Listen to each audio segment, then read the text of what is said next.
2% નફાની લાલચમાં 55 સુરતીઓ ફસાયા.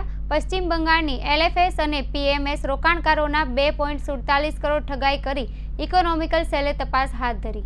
2% નફાની લાલચમાં 55 સુરતીઓ ફસાયા. પશ્ચિમ બંગાળની LFS અને PMSમાં રોકાણકારોના 2.47 કરોડની ઠગાઈ કરી ઇકોનોમિકલ સેલે તપાસ હાથ ધરી. સુરતના 55 જેટલા રોકાણકારોએ પશ્ચિમ બંગાળમાં આવેલી કંપની LFS અને PMSમાં 2%નો નફો મેળવવાની લાલચમાં રોકાણ કર્યું. ત્યાર પછી કંપનીએ નફો આપવાનું બંધ કરી તમામ રોકાણકારોના 2.47 કરોડ આજ દિન સુધી પરત ન કરતા સુરત ક્રાઇમ બ્રાન્ચમાં ફરિયાદ નોંધાઈ છે. કંપનીના માલિક બ્રાન્ચ મેનેજર સહિત RM ઉપર ફરિયાદ નોંધાઈ છે. શું છે સમગ્ર મામલો? સુરત શહેરના ગોપીપુરા વિસ્તારમાં રહેતા 42 વર્ષીય દેવાંગ કીર્તિકુમાર શાહે સુરત ક્રાઇમ બ્રાન્ચમાં ફરિયાદ આપી છે કે તેઓની સાથે આશરે 55 જેટલા રોકાણકારોએ બંગાળ ખાતે આવેલી કંપનીમાં 2,47,81,000 કરોડ રૂપિયા રોકાણ કર્યા હતા. પશ્ચિમ બંગાળ ખાતે આવેલી LFS અને MPS કંપનીમાં 2% નફો મેળવવાની લાલચ આપવામાં આવી હતી.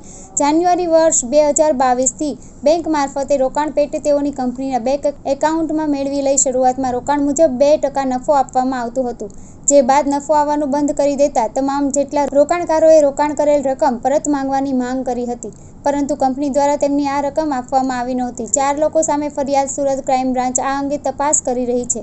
LFS અને PMS કંપનીના સિનિયર RM હેમંત કુમાર પાલ, કંપનીના CEO અને ડાયરેક્ટર સૈયદ જુઆઝુર રહેમાન, કંપનીના બ્રાન્ચ મેનેજર અને ડિરેક્ટર કાઝી મહેબૂબ અને રોનિતા મહાજન આ ચારેય આરોપી પર ફરિયાદ નોંધી કાયદેસરની કાર્યવાહી શરૂ કરવામાં આવી છે.